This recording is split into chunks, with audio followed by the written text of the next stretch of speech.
Hello, everybody.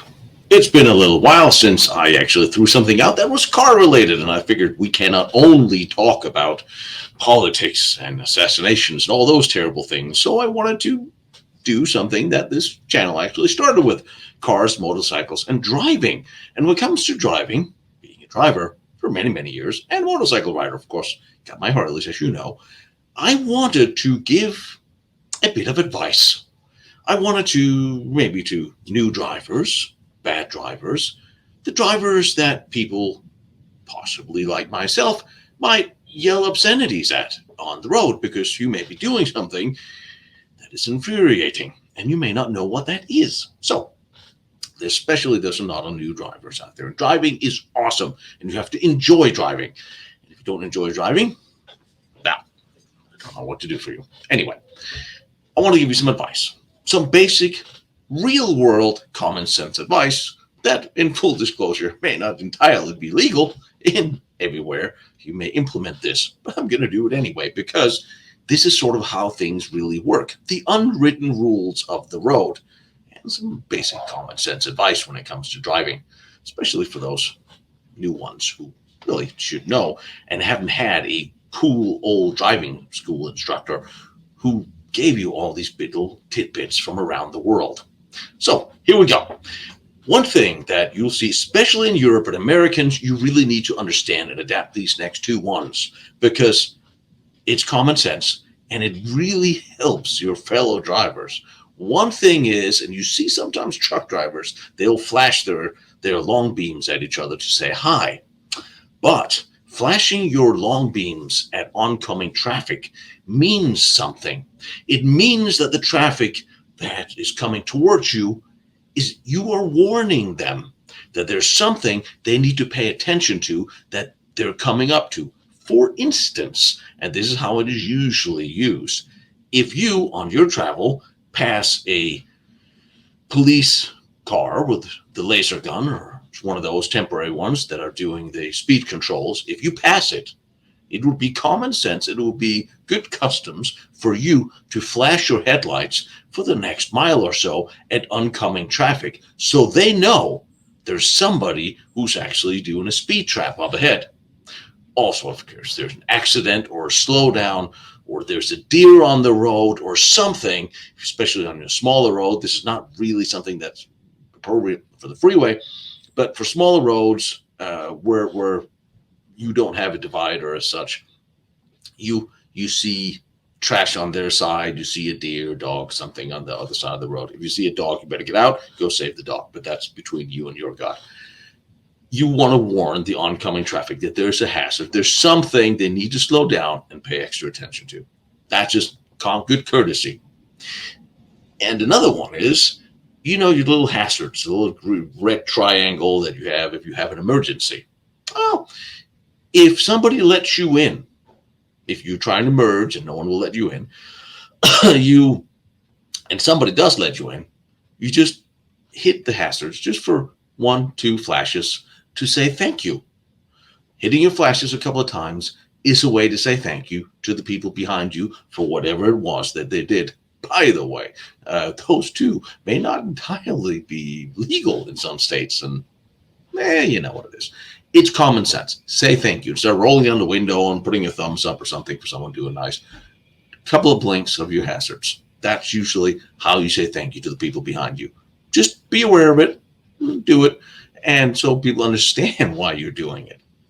And again, when you're merging, you merge with the speed the traffic is going. If traffic is going 80, you are not trying to merge going 50 because you will obstruct traffic and you'll blow everybody off and you'll get rear-ended and horrible things will ensue. Right? I don't care if the speed limit is 60, if everybody's going 80, because everybody always goes a little faster, especially on freeways or interstates, you merge at the speed traffic is flowing, regardless what the sign says. Just be aware of that.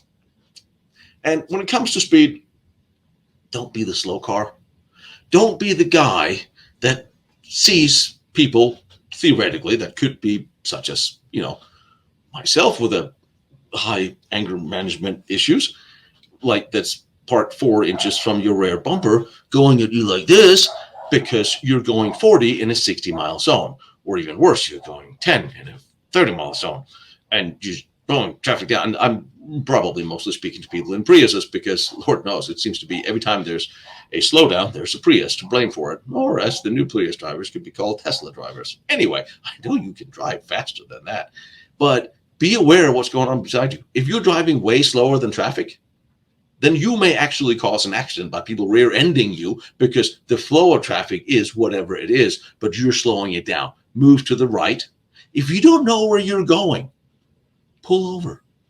There's nothing that is more annoying than seeing, theoretically, could be an Uber driver we could be talking about here, theoretically, hypothetically. You're just sneaking around trying to find out where you're going, and you see behind you there's a trail of cars that are losing their minds because you are slowing down everybody else.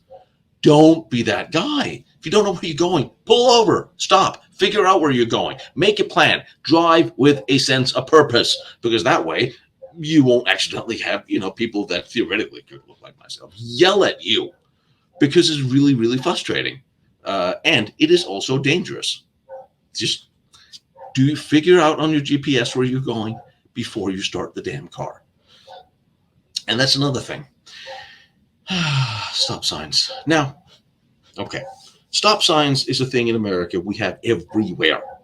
In America, we use stop signs a lot of times where there would be an intersection, there would be a light.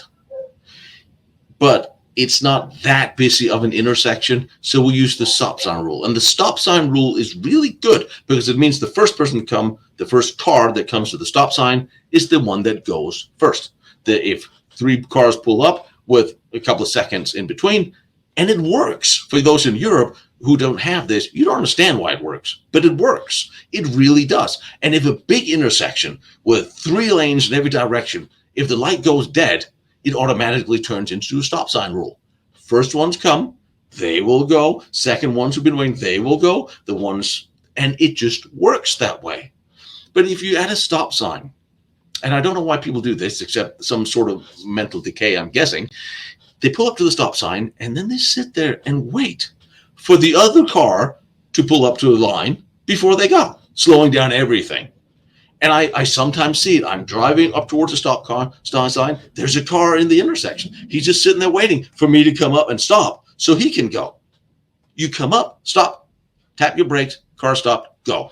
If you're the first one, go. Don't sit there and wait for people to show up and see you go. Hooray, you're not going to get a trophy. You're going to get me rolling my eyes at you because why are you making me sit here now, wait extra long? I have places to go just because you don't.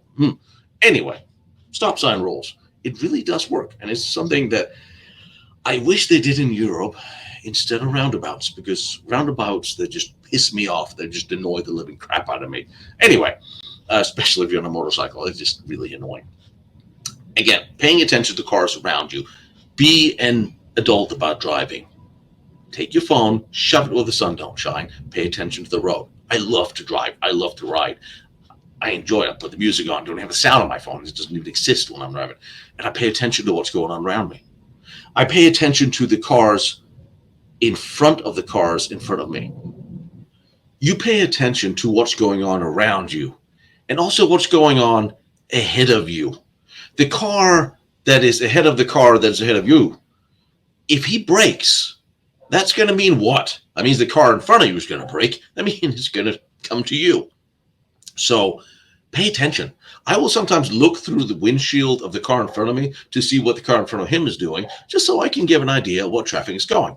And if the guy in front of him is doing something erratic or starts swerving or strange things, it will eventually snowball down to me.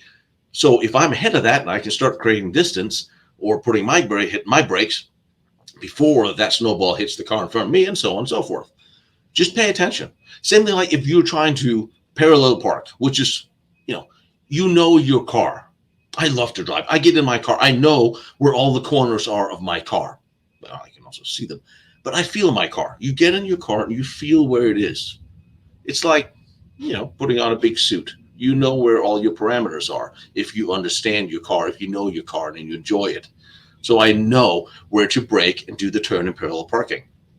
If I'm doing a very tight parallel park, Many times you're doing in a shopping district, there's going to be a window where you can actually see the reflection of the car you're backing up towards. So for those who are not so fancy, they have cameras in the back of the car. I want one. You can actually just look at the tools around you. Look at the reflection of your car versus the car you're backing towards, and you'll see exactly in the window when you get too close or get close enough. See, I'm an old school driver. I don't rely on backing sensors or cameras, all that crap. I know how to drive. I enjoy my car. I don't want a computer who blabs on me or tells me what to do. I don't need that stuff. I need to know how to drive. And if you're going to drive, enjoy to drive and know your car. You don't need all that stuff.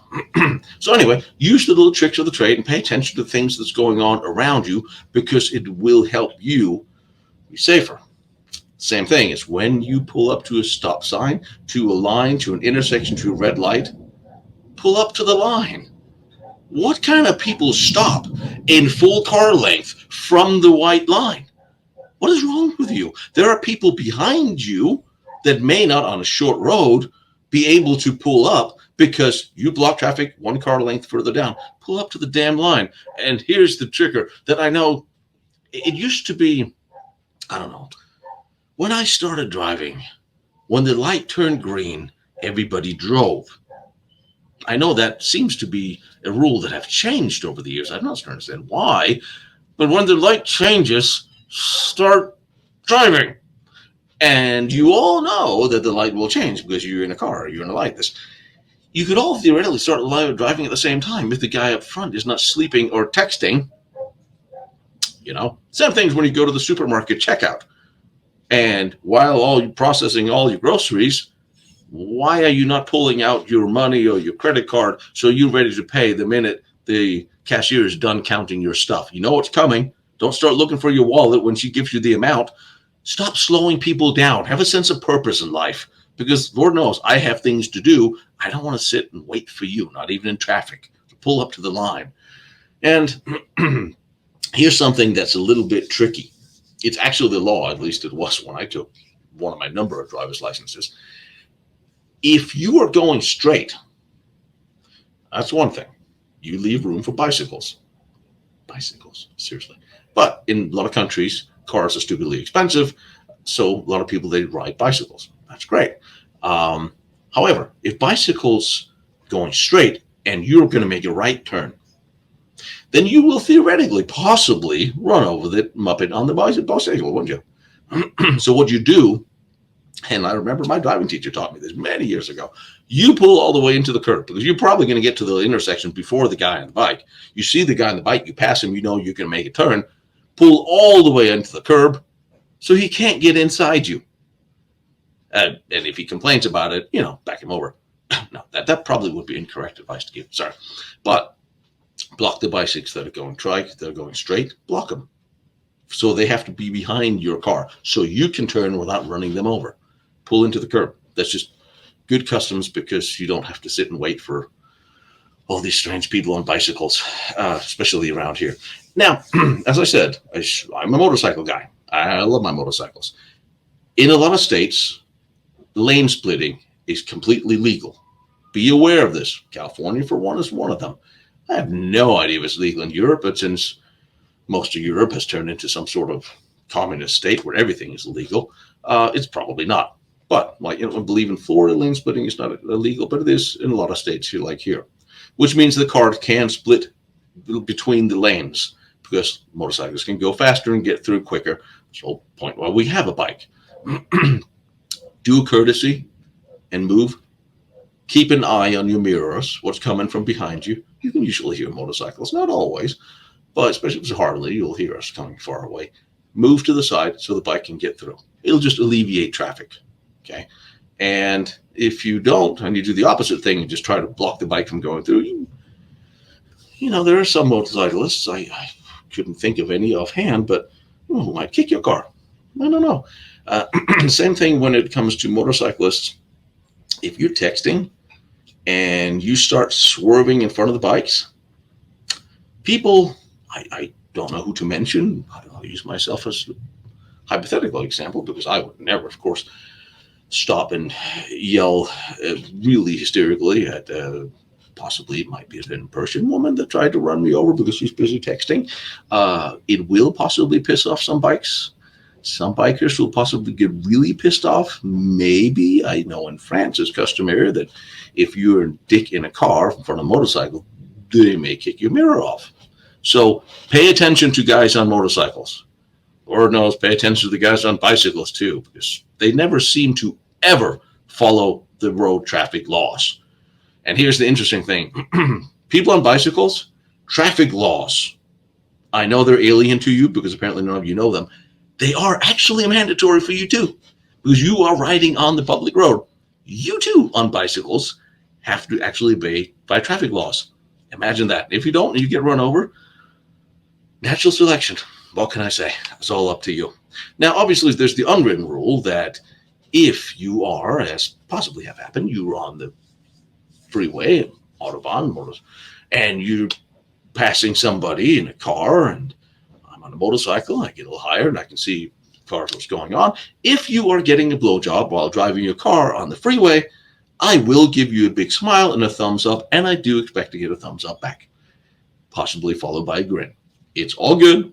You do you, or she does you. But anyway, I'm still going to reserve my right to smile, laugh about it. Just like the unwritten rule of if you're driving downtown, street traffic, you always stop for pretty girls. Of course you do. And if, here's a pedestrian advice, if somebody stops, car or motorcycle, stop, because you're going to cross the road. Even if there's no intersection, there's no crosswalk, but somebody decides to do something nice, like stop their ride in front of you so you can cross, and you then do it in slow motion, that will ensure that no one will ever get that courtesy again. And there are certain people who seem to move in slow motion when you give them that courtesy with a sense of arrogance. There may be days where I will forget that I have my foot on the brake on those days. It is just infuriating. But speaking of motorcycles and bicycles and strange things that comes up on your side, understand your car's blind spot, because there are blind spots on the sides of your car you can't see. Just check your mirrors as well. Make sure no one's in there before you start doing something weird. And especially if you pass a bicycle or a motorcycle or a slow car or somebody, and that you know, and you're slowing down a little further, you know they're coming up on you on the inside somehow. Just be aware of that. Okay? Just, small things. I'm gonna say that's kind of like, there's a lot. If you are in a parking space or a gas station, and there's people waiting for that space or for that gas pump, and you get to your car, move your damn car out of the space. You don't have to put on your seatbelt. You don't have to do your phone and plug it in and do your makeup. Move the damn car. One space, just forward a little bit so the next guy can pull in, and then you can do all your stuff. Don't sit there and start your calls and drink your water and do all these. Don't do it. Just move. Just be courteous and move. Because if someone's waiting for you, move, and just 20 feet. Then the next guy can pull in, and you can sit there on the side and do all your little whatever it is you do, which Lord knows people to do. So, this is a bit of common sense advice. But I will say the two first are things that I often do. I often find myself trying to warn people of whatever hazards coming up in front of them, and I always try to do thank you with the hazards. I remember seeing a very interesting documentary about how Europeans don't, especially the Germans, don't eat or drink in the cars because that's just culturally wrong. That statement is also culturally wrong because great food out there, and I eat and drink in cars everywhere. Just leave it within reach so you can get to it without actually having to take your eyes off the road. Just, saying. Anyway, just wanted to give you a little bit of car advice, common sense stuff. Give it to your son or daughter. And being a, guy with the testosterone roughly of a young rhinoceros, hot-headed temper, driving fast, yes, possibly. I like to move. I don't like slow drivers. I really don't like slow drivers who are all back to the Prius again. All right, we'll leave the Prius out of it. I will say, if you have an inkling that this is an old person who's not comfortable anymore driving, give them some leeway. Don't do the flashing honking thing until you know. If it's a young guy who's driving a brand new BMW or Porsche and he's going 25 in a 50-mile zone, flip him off. Do whatever. He's a moron. He should be walking. But if it's grandma, give her a break. And but if you are grandma and you know this, be aware of what kind of tail you're going to be dragging, and maybe you move into the slow lane. The weirdest thing is in Europe, you do not overtake people on the right. You only fast cars go in the left lane, slow cars go in the right lane. And if you read the traffic manuals, when you take your license in America, California, slow traffic moves to the right, fast traffic goes to the left. It's in the book, but nobody does it. I overtake people on the inside here all the time. People go past left, right. There are no such rules here. But it is actually a rule that the slower you go, you move over to the right. If you're in the fast lane and you're going half a speed of traffic, you may cause an accident and you will piss people off. And there are people who have, road rage. Don't know who people like that is, but, isn't it better to take your anger out in traffic than at home with your family? Just saying. All right. All this advice should not be considered legal advice in any which way, but with a sense of humor and common sense, and should be implemented by anybody except people driving Priuses, because why in God's name would you drive such a thing? Isn't it funny that all those years, Toyota made the Prius as the most ugly, horrible, crappy-looking car on the planet, and then the new one actually looks like it's a pretty cool car. So theoretically, Toyota, what the hell? You can actually make a Prius look like a decent vehicle. Why didn't you bother doing that for the past 10 years? I mean, maybe slightly cooler people would have gotten a Prius, and it wouldn't have the reputation of being what it is.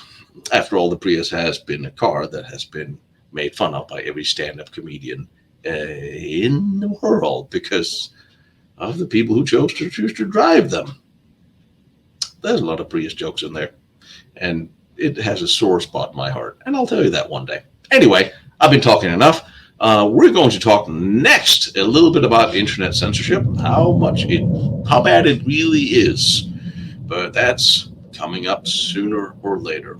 Drive safe, have fun with it, love your vehicle, baby it.